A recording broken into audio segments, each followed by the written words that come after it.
بزار اور ترمذی میں حضرت عبداللہ ابن مسعود سے نبی ایک وسلم کا یہ ارشاد نقل ہوا ہے، ان المرأۃ عورۃ، عورت چھپا کر رکھنے کی چیز ہے۔ ان المرأۃ عورۃ فاذا خرجت، جب وہ گھر سے نکلتی ہے، استشرفها شیطان، اب شیطان جو ہے اس کو تاک میں رکھتا ہے۔ واقرب ما تکون بروحۃ ربها وهي فی قعر بیتها، وہ اپنے رب کی رحمت سے قریب ترین ہوتی ہے جبکہ اپنے گھر کے بھی کسی اندرونی حصے۔ اسی لیے فرمایا مردوں کے لیے مسجد میں نماز افضل 28 گنا، اور عورت کے لیے گھر کی نماز مسجد سے افضل، گھر کے صحن کی مسجد سے افضل، دالان کی صحن سے افضل، کمرے میں اس سے افضل، اور کمرے کی کوئی بغلی کوٹھڑی ہے تو اس میں سب سے افضل۔ یہ احادیث نبی اکرم صلی اللہ علیہ وسلم۔ عبداللہ ابن احمد ابن حنبل نے زوائد الزہد میں اور ابن ابی شیبہ نے، ابن سعد نے اپنی کتابوں میں مسروق کی روایت نقل کی ہے کہ حضرت عائشہ جب تلاوت قرآن کرتے ہوئے اس آیت پر پہنچتی تھی وَقَرْنَ فِي بُيُوتِكُنَّ، تو بے اختیار رو پڑتی تھی۔ قرآن کہتا ہے اپنے گھروں میں رہو۔ حضرت عائشہ نے شہادت عثمان کے بعد باہر نکل کر لشکر کی قیادت کی، پھر ساری عمر افسوس تھا کہ میں نے غلط کہا۔ حافظ ابو بکر بزار حضرت انس سے روایت کرتے ہیں کہ عورتوں نے حضور سے عرض کیا کہ ساری فضیلت تو مرد لوٹ کے لے گئے، وہ جہاد کرتے ہیں، خدا کی راہ میں بڑے بڑے کام کرتے ہیں، ہم کیا عمل کریں کہ ہمیں بھی مجاہدین کے برابر اجر مل سکے؟ جواب میں آپ نے فرمایا من قعدت منکن فی بیتہا فإنہا تدرک عمل المجاہدین، تم میں سے جو شخص اپنے گھر میں بیٹھی رہے گی وہ مجاہدین کا اجر حاصل کر۔ یہ ایک ہوا کا رخ ہے، بتایا جا رہا ہے، یہ نظام ہے جس کو اس شکل میں دیا جا رہا ہے۔ اب آئیے سورہ نور کی طرف۔ یا ایھا الذین آمنوا لا تدخلوا بیوتا غیر بیوتکم حتی تستأنسوا وتسلموا علی اہلها ذالکم خیر لکم لعلکم تذکرون۔ اہل ایمان مت ہرگز مت داخل ہو اپنے گھروں کے علاوہ کسی اور گھر میں جب تک کہ تم ان کے ساتھ مانوس نہ ہو جاؤ، اذن نہ لے لو، ان پر سلام نہ کرو، یہی تمہارے لیے خیر بہتر ہے۔ اس کے بعد تفصیل آئی ہے، اس میں میں اس وقت نہیں جا رہا۔ اور جو لوگ اس پر عمل نہیں کرتے ان کے بارے میں قرآن مجید کیا کچھ، حضور کیا کچھ فرما رہے ہیں یہ آپ سن لیجیے، بہت سخت احکام۔ عن ابی ہریرہ رضی اللہ عنہ ان رسول اللہ صلی اللہ علیہ وسلم قال لو ان امرأ اطلع عليك بغیر اذن فخذفته بحشاة ففقعت عینه ما كان عليك من جناح، متفق علیہ، بخاری اور مسلم دونوں کی ہے۔ اگر کوئی شخص تمہارے گھر میں بغیر اجازت کے داخل ہو جائے اور تم اس کی سزا کے طور پر اس پر کنکریاں پھینکو اور اس کی آنکھ پھوٹ جائے کنکری سے، تو تم پر کوئی گناہ نہیں۔ بغیر اجازت کے گھر میں آ گیا ہے، بغیر اذن کے، بغیر استئذان کے کنکریاں مارو اور کنکری سے آنکھ پھوٹ جائے، فما کان علیک من جناح، کوئی حرج نہیں۔ اب آ رہی ہے اصل آیت، قل للمؤمنین یغضوا من ابصارهم ویحفظوا فروجهم ذلک ازکی لهم ان اللہ خبیر ما یصنعون وقل للمؤمنات یغضضن من ابصارهن ویحفظن فروجهن ولا یبدین زینتهن الا ما ظہر منها وَلْيَضْرِبْنَ بِخُمُرِهِنَّ عَلَى جُيُوبِهِنَّ وَلَا يُبْدِينَ زِينَتَهُنَّ إِلَّا لِبُعُولَتِهِنَّ أَوْ آبَائِهِنَّ أَوْ آبَاءِ بُعُولَتِهِنَّ أَوْ أَبْنَائِهِنَّ أَوْ أَبْنَاءِ بُعُولَتِهِنَّ أَوْ إِخْوَانِهِنَّ أَوْ بَنِي إِخْوَانِهِنَّ أَوْ بَنِي أَخَوَاتِهِنَّ أَوْ نِسَائِهِنَّ أَوْ مَا مَلَكَتْ أَيْمَانُهُنَّ أَوِ التَّابِعِينَ غَيْرِ أُولِي الْإِرْبَةِ مِنَ الرِّجَالِ أَوِ الطَّفْلِ الَّذِينَ لَا يَظْهَرُوا عَلَى عَوْرَاتِ النِّسَاءِ وَلَا يَضْرِبْنَ بِأَرْجُلِهِنَّ لِيُعْلَمَ مَا يُخْفِينَ مِنْ زینتہن وتوبوا الی اللہ جميعا ایھا المؤمنون لعلکم تفلحون۔ یہ لمبی آیت ہے۔ اہل ایمان، اے نبی کہہ دیجئے اہل ایمان مردوں سے اپنی نگاہیں نیچی رکھا کریں، اور اپنی شرمگاہوں کی حفاظت کریں، یہی ان کے لیے زیادہ پاکیزہ عمل ہے۔ ان اللہ خبیر بما یصنعون، اور جو کچھ وہ کر رہے ہیں اللہ اس سے واقف ہے۔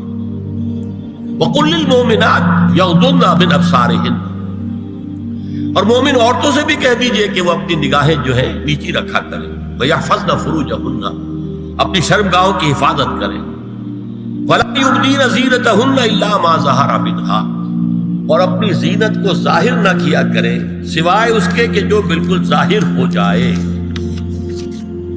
قُلْ لِلْمُؤْمِنِينَ يَغُضُّوا مِنْ أَبْصَارِهِمْ وَيَحْفَظُوا فُرُوجَهُمْ ذَلِكَ أَزْكَىٰ لَهُمْ إِنَّ اللَّهَ خَبِيرٌ بِمَا يَصْنَعُونَ۔ نوٹ کر لیجئے کہ یہ کہاں ہو رہا ہے؟ گھر میں داخلے کے بعد۔ گھر میں داخلہ اجازت سے، اور داخلہ ہوگا صرف محرموں کا، گھر کے اندر جو ہے وہ نامحرم تو نہیں آئے گا۔ یہ میں آگے بیان کر رہا ہوں۔ وَقُلْ لِلْمُؤْمِنَاتِ يَغْضُضْنَ مِنْ أَبْصَارِهِنَّ وَيَحْفَظْنَ مِنْ فُرُوجِهِنَّ، اور کہہ دیجئے مومن عورتوں سے بھی کہ وہ بھی اپنی نگاہیں جھکا کر رکھیں اور اپنی شرمگاہوں کی حفاظت کریں۔ وَلَا يُبْدِينَ زِينَتَهُنَّ إِلَّا مَا ظَهَرَ مِنْهَا، محرموں سے پردہ کیا ہے؟ محرموں سے، اس کا نام ستر ہے۔ عورت کا پورا جسم ستر ہے سوائے چہرے کی ٹکیا اور یہ ہاتھ اور یہ پاؤں، بس۔ کیا مطلب ہے؟ بھائی بھی نہیں دیکھ سکتا بہن کے جسم کا کوئی اور حصہ، باپ بھی نہیں دیکھ سکتا بیٹی کے جسم کا کوئی حصہ۔ یہ ستر ہے، ستر محرموں سے پردہ ہے۔ وَلْيَضْرِبْنَ بِخُمُرِهِنَّ عَلَىٰ جُيُوبِهِنَّ، یہ بھی گھر کے اندر کی بات ہو رہی ہے، کیونکہ میں پہلے بتا چکا ہوں جلباب ہوتا تھا جب گھر سے باہر نکلتی تھی عورت، تو وہ اپنی چادر لپیٹتی تھی اپنے گرد، چہرہ نہیں ڈھانپتی تھی، صرف چہرے کا حکم دیا گیا اس کے ضمن میں۔ وہ سورہ احزاب کی آیت ہے، وہ رہ گئی، میں بیان کروں گا۔ اور خمار اوڑھنی ہوتی تھی جو گھر میں اوڑھتی تھی۔ گھر میں ظاہر بات ہے کہ جلباب تو نہیں لیا جا سکتا، آخر گھر کا کام کاج کرنا ہے، ہلکی سی اوڑھنی وہ گھر میں، لیکن فرمایا وَلْيَضْرِبْنَ بِخُمُرِهِنَّ عَلَىٰ جُيُوبِهِنَّ، اور انہیں چاہیے کہ اپنی اوڑھیوں کے، بکل اوڑھنیوں کے اپنے سینوں کے اوپر، گریبانوں کے اوپر بھی مار لیا کریں۔ اب اس کے بعد فرمایا وَلَا يُبْدِينَ زِينَتَهُنَّ إِلَّا لِبُعُولَتِهِنَّ، اب یہاں یہ زینت کا لفظ آ رہا ہے چہرے کے، اور چہرے ہی میں کچھ سنگھار بھی ہوتا ہے۔ اب ان کے لیے کہا گیا کہ چہرے کی زینت، اور چہرے کے اوپر اگر کوئی بناؤ سنگھار ہے، زیور ہے، تو اس کی زینت نہ ظاہر کریں، مگر اب یہ یہاں تفصیلی آئی ہے، جو محرم ہے ان کی تفصیل۔ تو فرمایا کن کے سامنے ظاہر کر سکتی ہے؟ الا لبعولتہن، سب سے بڑھ کر تو شوہر، اور آبائہن، اور یہ آپ نے باپ۔ اچھا، باپوں میں نوٹ کی دی، باپ حقیقی ہو، اخیافی ہو، اللاتی ہو یا رضاعی ہو، یہ چاروں قسم کے باپ اس میں شامل ہیں۔ جس عورت نے دودھ پلایا تھا اس کا شوہر بھی باپ بن گیا۔ اور آبائے بعولتہن، اپنے شوہروں کے باپ، یا ابنائہن، ان کے اپنے بیٹے، بیٹوں میں بھی آئیں گے چاروں، اللاتی، اخیافی، عینی اور رضاعی۔ او ابنائے بعولتہن، اور اپنے شوہروں کے بیٹے، ہو سکتا ہے شوہروں کی اور بیویاں بھی ہوں، تو ان کے بیٹے بھی، جو ستیلے بیٹے ہیں وہ بھی محرم، ان سے کسی شکل میں کبھی شادی نہیں ہو سکتی۔ او اخوانہن، یا ان کے بھائی، او ابنائہن، یا اپنے بیٹے، او ابنائے بعولتہن، یا اپنے شوہروں کے بیٹے، او اخوانہن، یا اپنے بھائی، او بنی اخوانہن، یا اپنے بھائیوں کے بیٹے، او بنی اخواتہن، اپنا بھتیجا، شوہر کا بھتیجا نہیں، اپنا بھتیجا محرم ہے، اپنا بھانجا محرم ہے، شوہر کا بھانجا محرم نہیں ہے۔ او نسائہن، یا ان کی عورتیں، اپنی عورتیں، جان پہچان کی عورتیں۔ او ما ملکت ایمانہن، یا جو ان کے داہنے ہاتھوں کی ملکیت، باندیاں، غلام۔ اس میں عرض کر چکا ہوں کہ اس میں کافی اختلافات ہیں۔ یہ بھی ہے کہ اس سے مراد صرف باندیاں ہیں، غلام مرد ہیں، یہ بھی ہے کہ مرد بھی ہے، اور یہ بھی ہے کہ مرد جب تک کہ وہ بالی ہوگا، لیکن میں اس بحث میں یہاں نہیں جانا چاہتا، یہ پھر فقہ کی بحث ہو جائے گی۔ اب التابعین غیر اولی الاربہ، کچھ ایسے لوگ بھی ہوتے ہیں، کوئی کسی کے گھر میں کوئی اندھا آدمی رہ رہا ہے یا کوئی اور کسی وجہ سے کوئی مریض ہے، اسے آپ نے بنا دے رکھی ہے، انہیں عورتوں سے کوئی سروکار نہیں ہوتا۔ اب الطفل الذین لم یظہروا علی عورات النساء، یا وہ بچے کہ جن پر ابھی عورتوں کے پوشیدہ حالات واضح ہی نہیں ہے، پتہ ہی نہیں ہے انہیں، ابھی انہیں جنس کا کوئی احساس ہی نہیں۔ یہ ہے فہرست جو دی گئی ہے کہ جن کے سامنے عورت کھلے چہرے کے ساتھ اور اپنی جو اضافی زینت بھی ہو، کوئی زیور وغیرہ یا کوئی بھی سرما وغیرہ ڈالا ہوا ہے یا کوئی سرخی کو لگائی ہے معمولی سی، تو اس کے ساتھ آ سکتی ہے، اور یہ وہ رشتے ہیں کہ جن سے کسی حالت میں بھی نکاح نہیں ہو سکتا۔ آگے سنیے، وَلَا يَضْرِبْنَ بِأَرْجُلِهِنَّ لِيُعْلَمَ مَا يُخْفِينَ مِنْ زِينَتِهِنَّ، اور چلتے ہوئے اپنے پاؤں زور سے نہ مارے کہ ان کی زینت ظاہر ہو جائے۔ اگر کوئی پازیب پہنی ہوئی ہے، کوئی جھنجھنو وغیرہ ہے، تو اب اگر پاؤں مار کر چلے گی تو خامخواہ ذہن جائے گا بیٹھے ہوئے کا کہ کوئی خاتون جا رہی ہے۔ یہاں تک اس کے علاوہ یہ بھی ہے، تعطر کے بارے میں فرمایا ہے کہ اگر عطر لگا کر کوئی عورت گھر سے نکلی ہے، اذا استعارت المرأة فمرت على القوم ليجدوا ريحها فهي كذا وكذا قال قولا شديدا۔ اس ابو داؤد کی روایت حضور نے فرمایا جب کوئی عورت عطر لگا کر، خوشبو لگا کر نکلتی ہے کہ لوگ اس کی خوشبو سونگیں یا اس کو اوپر مطلع ہو جائیں تو ایسی ہے ایسی ہے، بہت سخت الفاظ حضور نے استعمال کیے کہ جس کو راوی نے نقل نہیں کیا۔ عورت کے لیے خوشبو، عورت کی آواز کا پردہ ہے۔ اب دیکھیے کس حد تک نماز میں اس وقت عورتیں بھی شریک ہوتی تھی، اگرچہ حضور نے فرمایا مردوں کی صف بہترین سب سے آگے والی ہے اور سب سے بری صف سب سے پیچھے ہے، کیونکہ اس کے پیچھے پھر عورتوں کی صف ہوتی تھی، اور عورتوں کے لیے سب سے اچھی صف سب سے پچھلی والی ہے اور سب سے بری سب سے آگے والی ہے۔ سب سے آگے والوں کے سامنے پھر مرد ہوتے تھے، ان کی پشت ہوتی تھی۔ تو اسی طریقے سے اگر غلطی کی ہے تو مرد جو ہے کہے گا سبحان اللہ، امام سے غلطی ہو گئی ہے، مرد کیا کہے گا؟ سبحان اللہ۔ عورت کیا کرے گی؟ اپنے ایک ہاتھ کے پشت پر اپنا ہاتھ مارے گی، اپنی آواز نہیں نکالنی، آواز کا پردہ، چھونے کا پردہ یہاں تک ہے کہ حضور نے کبھی کسی عورت سے ہاتھ نہیں ملایا، اور آپ جب بیعت بھی لیتے تھے تو بس زبانی الفاظ کہلوائے اور کہا ٹھیک ہے بیعت ہو گئی، یا ایک کپڑا پکڑا، اس کا ایک سرا اپنے ہاتھ میں دوسرا سرا اس خاتون کے ہاتھ میں، یا ایک تشت کے اندر پانی بھرا، اس میں ایک طرف اس نے انگلیاں ڈال لی اور ایک طرف حضور کی انگلیاں۔ لیکن مسافر لا اسافر النساء، ایک دفعہ ہوا بھی کہ بعض خواتین نے جب بیعت کی ہے تو پھر انہوں نے ہاتھ آگے بڑھایا مسافر کے لیے، حضور نے فرمایا انی لا اسافر النساء، میں عورتوں سے مسافرہ نہیں کرتا۔ یا ایھا النبی قل لازواجک وبناتک ونساء المؤمنین یدنین علیہن من جلابیبہن ذلک ادنی ان یعرفن فلا یؤذین وکان اللہ غفورا رحیما۔ اے نبی صلی اللہ علیہ وسلم کہہ دیجئے اپنی بیٹیوں سے اور اپنی بیویوں سے اور مسلمانوں کی خواتین سے۔ اب دیکھیے یہ سورہ احزاب ہی میں ہو رہا ہے، شروع میں یا نساء نبی سے بات چلی، استیزان بھی صرف نبی کے گھر میں داخل نہ ہو اذن کے بغیر، آگے چل کر سورہ احزاب ہی میں عام بھی کر دیا، قل لازواجک وبناتک ونساء المؤمنین، کہہ دیجئے اپنی بیویوں سے، اپنی بیٹیوں سے اور اہل ایمان کی خواتین سے، یدنین علیہن من جلابیبہن، کہ وہ اپنے چہروں کے اوپر اپنی جلباب کو لٹکا لیا کریں، چہرہ چھپ جائے۔ اب اس کی تفسیر میں چاہتا ہوں کہ آپ کو جو مختلف مفسرین نے کی ہے وہ آپ کے سامنے میں رکھوں۔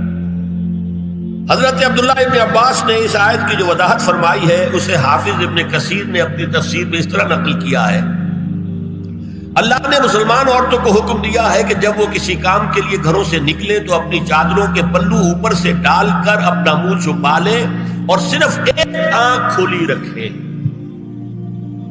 دونوں آنکھیں بھی غلط ہیں۔ اور سن لیجئے، ابن جریر اور ابن منذر کی روایت ہے کہ محمد بن سیرین یہ ایک تابعی ہیں نے حضرت عبیدہ السلمانی یہ صحابی ہیں سے اس آیت کا مطلب پوچھا. انہوں نے جواب میں کچھ کہنے کی بجائے اپنی چادر کو اس طرح اوڑھا کہ پورا سر اور پیشانی اور پورا منہ ڈھانک کر صرف ایک آنکھ کھولی رکھی. اور سنیے ابو بکر بن عبداللہ ابن عربی نے یدنین علیہن من جلابیبہن کا مفہوم ان الفاظ میں بیان کیا ہے تغطى به وجهها حتى لا يظهر منها الا عينها اليسرى. کہ عورت اپنی چادر کو پورے وجود پر ڈھانپ لے اور اس طرح چہرے کو بھی ڈھانپے کہ صرف بائیں آنکھ کھلی رہے. علامہ حمید الدین فراہی کو نظم قرآن کے فہم میں خصوصی مقام حاصل تھا. انہوں نے حجاب کے بارے میں اپنے ایک مکتوب میں ہاتھ اور چہرہ کھلا رکھنے کو جائز قرار دینے کے موقف کے بارے میں لکھا ہے کہ میری رائے میں نظم قرآن پر توجہ نہ کرنے سے یہ غلط فہمی پیدا ہوئی ہے.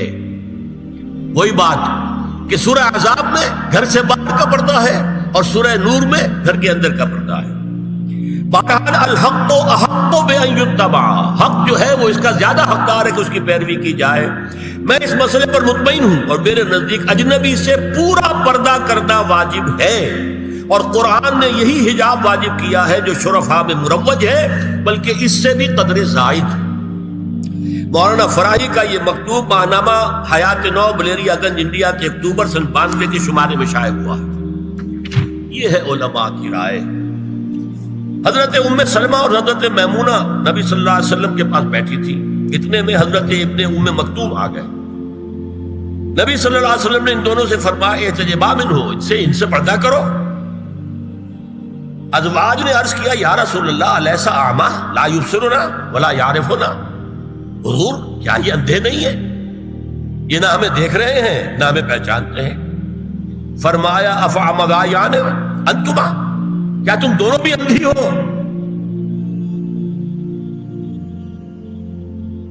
الا تبصران ہی، کیا تم نہیں دیکھ رہی ان کو؟ حضرت ام سلمہ تصریح کرتی ہیں ذالک بعد ان امر بالحجاب، یہ جب حجاب کا حکم آ گیا تھا تب حضور نے پھر یہ حکم دیا. اس کی وجہ کیا تھی؟ حضرت عبداللہ ابن مکتوم کا گھر میں آنا جانا تھا. تو اگرچہ اندھے ہیں لیکن یہ کہ یہ بار بار کا آنا جانا اس سے فتنے کا ایک دروازہ کھل سکتا ہے. اس دروازے کو بند کر دیا گیا. حضرت عائشہ کے پاس ایک نابینا آیا تو انہوں نے اس سے پردہ کیا. کہا گیا کہ آپ اس سے پردہ کیوں کرتی ہیں، یہ تو آپ کو نہیں دیکھ سکتا. جواب میں حضرت ام المومنین نے فرمایا لیکنی انظر الیہ، میں تو اسے دیکھ رہی ہوں نا. اور مرد کو دیکھے. البتہ یہ کہ عام حالات میں آپ بازار میں چل رہے ہیں، عورت جا رہی ہے، کوئی شوق باہر نکلنا پڑا ہے، تو اس حالت میں اگر وہ مرد کو دیکھتی ہے تو اس میں در حقیقت وہ فتنہ نہیں ہے کہ جو گھر میں آنے جانے والے لوگ. اب ایک آخری مسئلہ ہے. 2 حدیثیں ایسی ہیں جو میری گفتگو کے خلاف جاتی ہیں اور میں دیانت کا تقاضا سمجھتا ہوں کہ وہ بھی آپ کے سامنے بیان کروں. حضور کے بارے میں یہ معلوم ہے کہ 2 خواتین جو ویسے نامحرم تھیں وہ ان کے سامنے آتی رہیں اور آپ ان سے ملتے رہے. ایک آپ کی سالی حضرت اسماء، حضرت عائشہ کی بہن رضی اللہ تعالی عنہ، اور ایک آپ کی چچا زاد بہن حضرت علی کی بڑی ہمشیرہ حضرت ام ہانی.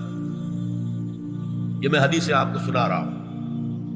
بکثرت احادیث سے ثابت ہے کہ حضرت اسماء بنت ابی بکر آپ کے سامنے ہوتی تھی اور آخر وقت تک آپ کے اور ان کے درمیان چہرے اور ہاتھوں کی حد تک کوئی پردہ نہ تھا.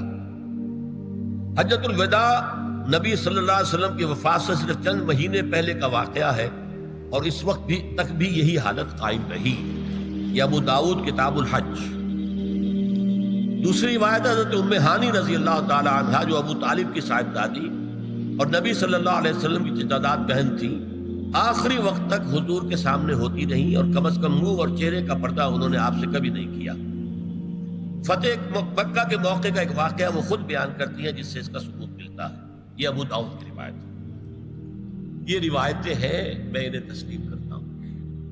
اور میں نے اب جو کچھ بیان کیا ہے اس سے یہ ایک بالکل برعکس بات سامنے لا رہی ہے۔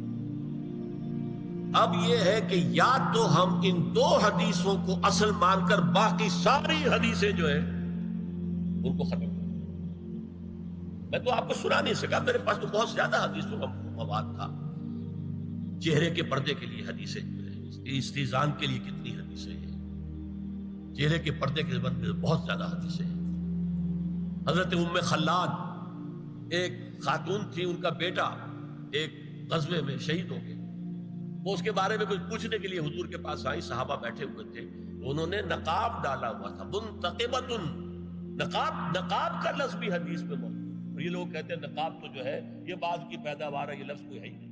حجاب کا لفظ قرآن میں ہے، جلباب کا لفظ قرآن میں ہے، خمار کا ذکر قرآن میں ہے، اور یہ منتقبۃ، نقاب ڈالی۔ لوگوں نے کہا عجیب عورت ہے یہ، اس کا بچہ شہید ہو گیا ہے، مطلب یہ کہ سخت صدمے کی کیفیت ہے، اور یہ اس وقت بھی اس نے نقاب ڈالی ہوئی ہے۔ تو انہوں نے جواب دیا ان ارزو ابنی لا ارزو حیائی، میں نے بیٹا کھویا ہے، اپنی حیا نہیں کھوئی ہے۔